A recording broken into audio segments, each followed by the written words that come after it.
Martin Scorsese, Ridley Scott, Richard Linklater, Pedro Almodóvar e Paolo Sorrentino. Essa turma de gigantes pode aparecer no Oscar 2022 e eu trago estes e outros projetos nesse especial do Cine 7 aqui no YouTube.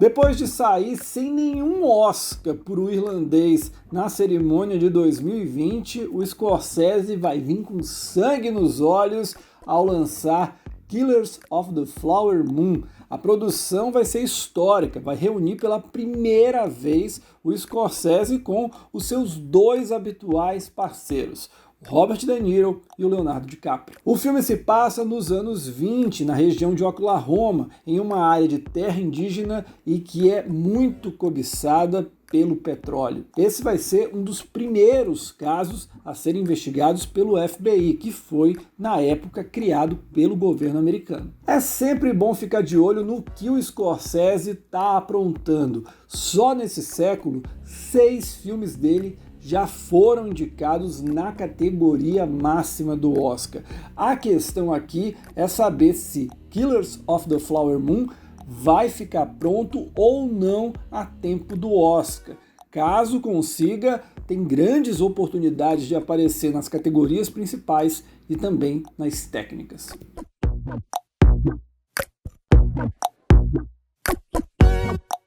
Em 2001, o Ridley Scott foi indicado ao Oscar de melhor direção por Gladiador, porém perdeu para o Steven Soderbergh, que estava com 2 filmes, Erin Brockovich e pelo qual ele ganhou Traffic. Agora, você já imaginou se em 2022 o Ridley Scott conseguir uma dupla indicação e finalmente levar esse Oscar? A produção, como o próprio nome diz, mostra o derradeiro confronto de honra entre um cavaleiro e o seu escudeiro, que é acusado de se envolver com a esposa do patrão. O roteiro fica por conta da dupla ganhadora do Oscar por Gênio Indomável, Matt Damon e Ben Affleck. Os dois estão no elenco, junto com o Adam Driver e a Judy Comer. A única preocupação é que os últimos 2 épicos do Ridley Scott foram Robin Hood e Êxodo, Deuses e Reis.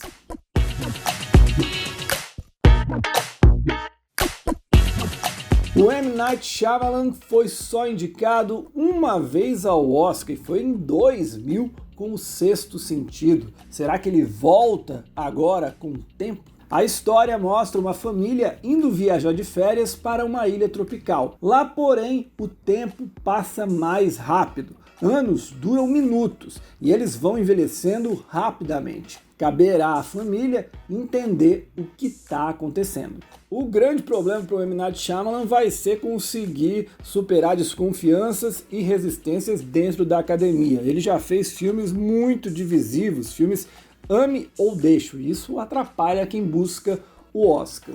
E fora que a gente sempre tem que levar em consideração que filmes de terror não fazem muito a cabeça dos votantes do Oscar.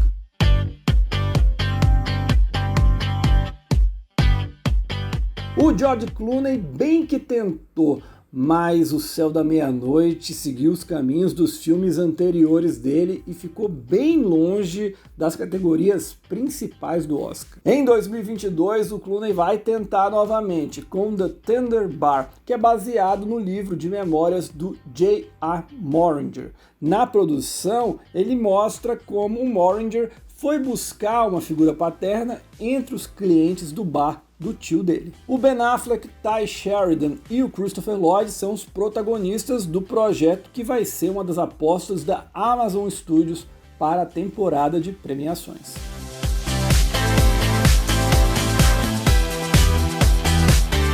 O Almodóvar fazia tempo que não aparecia no Oscar.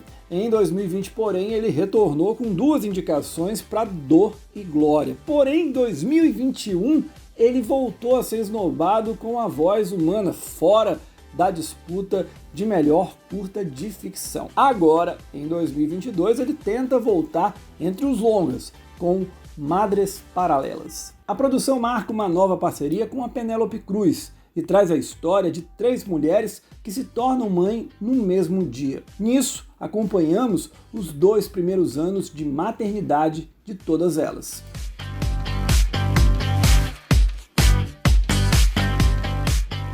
Filme de abertura do Festival de Cannes deste ano, Annette é um musical dirigido pelo Leos Carax e traz a história do casal vivido pelo Adam Driver, um ator de stand-up comedy, e a Marion Cotillard, uma cantora de fama internacional. O nascimento da primeira filha, Annette, uma menina misteriosa, com um destino excepcional, altera o rumo da vida deles. Apesar de ter filmes amados pela crítica e cinéfilos cult, como por exemplo Holly Motors, o Leos Carax é aquele cara que é muito ousado para a academia. Nem mesmo quando o Oscar se abre para experimentalismo, ela consegue chegar no nível que o Leos oferece. Isso pode ser um grande problema, esse cinema sem concessões do Carax para chegar ao Oscar. Por outro lado, esse é o primeiro filme do Carax rodado em inglês.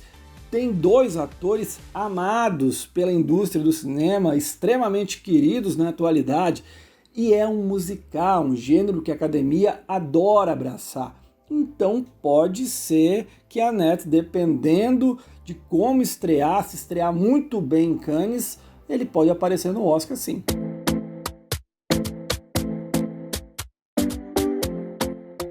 Em 2022, o Paolo Sorrentino pode levar o Oscar de volta para a Itália com The Hand of God. A produção ainda não teve muitos detalhes revelados, mas segundo o diretor, é o projeto mais pessoal e intimista dele. Vale lembrar que quando esse projeto foi anunciado, causou uma polêmica gigante. Isso porque o Maradona ele ficou imortalizado na história do futebol com o gol de mão nas quartas de finais da Copa de 86 contra a Inglaterra. E aí, como The Hand of God é o título do filme, ele prometeu, o Maradona, que iria processar o Sorrentino. E há boatos de que a história tem alguma relação com o Maradona. O Sorrentino é um grande fã do craque argentino. Porém, a história não foi adiante porque, como todos nós sabemos, o Maradona, infelizmente, morreu em novembro do ano passado.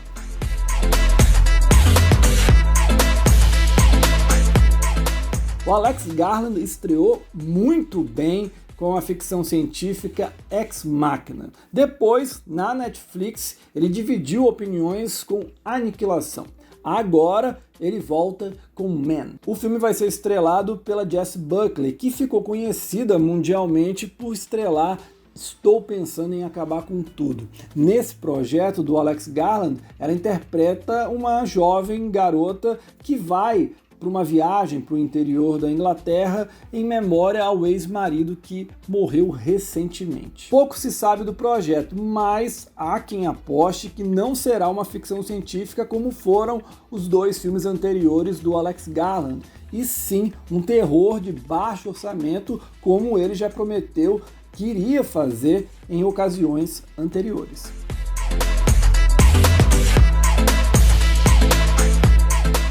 Quem acompanha aqui o canal do Cine7 no YouTube sabe o quanto eu gosto do Richard Linklater. Para mim, ele já deveria ter ganhado há muito tempo um Oscar de direção ou de roteiro, seja com a trilogia Antes do Amanhecer, seja com Boyhood. Em 2022, ele vai apostar na categoria de melhor animação, com Apollo 10,5.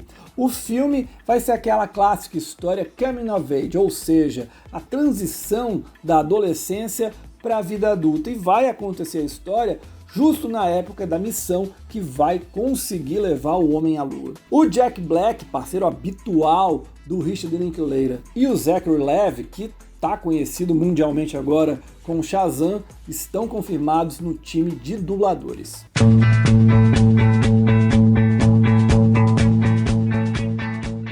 Para fechar, tem o Peter Jackson de O Senhor dos Anéis tentando chegar forte em melhor documentário. Em The Beatles Get Back, acompanharemos o turbulento processo de gravações do último álbum da banda e a apresentação especial feita no telhado da gravadora Apple Corps. O diretor teve acesso a 58 horas de material inédito e promete novidades, até para quem acha que conhece tudo dos Beatles. O Peter Jackson segue investindo nos documentários desde o fim da trilogia O Hobbit. Ele recentemente lançou o elogiado Eles Não Envelhecerão, que não teve oportunidade, não teve vez lá no Oscar. Quem sabe, com o apoio dos Beatles, ele não consegue essa indicação no ano que vem. Vamos então para os comentários de vocês. Eu começo com o Diogo San Vitorino. Ele pergunta quem eu preferia que vencesse no lugar do William Holden, Burt Lancaster ou Montgomery Clift. Diogo, eu daria o Oscar para o Montgomery Clift. Ele foi indicado 4 vezes, nunca venceu. O Burt Lancaster conquistou o Oscar dele nos anos 60 com o Elmer Gantry. Então, acho que ficaria bem legal, até faria jus a um ótimo ator, que era o caso do Clift. Agora é a vez do Léo Macari e ele me pergunta qual o meu filme favorito do Woody Allen. Para ele é Blue Jasmine. Léo, meu favorito é A Rosa Púrpura do Cairo, acompanhado ali de perto com Crimes e Pecados. Agora é um pedido do Carlos Alberto, ele quer que eu fale sobre o Festival de Cannes 2021. Fica tranquilo, Carlos, eu vou fazer sim. Mais próximo do festival, ele começa em julho, então vai ter alguma coisa sobre Cannes 2021. O comentário da vez é do Davi Vilela. Ele faz um comentário bem extenso aqui, mas algumas perguntas que ele coloca. A primeira é qual a minha atuação preferida do Marlon Brando, Sindicato de Ladrões ou Uma Rua Chamada Pecado? A outra é se o Gene Kelly poderia ter sido indicado por Cantando na Chuva em 1953. Davi, sobre o Gene Kelly, sem dúvida nenhuma, ele tá genial dançando e Cantando na Chuva e também com carisma, acho que como a gente nunca o viu na tela, merecia indicação sem dúvida nenhuma. Sobre a atuação favorita do Marlon Brando, fácil, mas facilmente Uma Rua Chamada Pecado. O comentário da vez é do Evandro Romão e ele fala sobre The Eyes of Tammy Faye. Ele quer saber sobre as chances da Jessica Chastain na premiação. Será que dessa vez ela acaba sendo premiada? Evandro, eu ainda vou falar nesse especial sobre The Eyes of Tammy Faye, mas sim, é uma possibilidade. Acho que ela está cotada, a transformação visual é bem impactante. Pode ser que ela seja indicada e quem sabe vencer, mas é lógico que nós ainda estamos um pouco distante dessa fase. Acho que para setembro, outubro, dá para começar a desenhar alguma coisa em relação a quem pode ser indicado, quem está mais forte. Acho que nesse período a gente vai começar a ter uma visão melhor de toda a situação. Agora é a vez do Odmilson Rodrigues. Ele faz uma pergunta bastante simples. Qual é o meu top 3 dos filmes do Steven Spielberg? Complicada essa pergunta, mas fico com A Lista de Schindler, Jurassic Park e o primeiro Indiana Jones, com menção honrosa para Prenda-me se for capaz, que é um filme delicioso. É isso, segunda-feira, meio-dia, horário de Brasília, eu tô de volta com o top 10 dos ganhadores de melhor direção nos anos 50. A gente se encontra, até a próxima, tchau!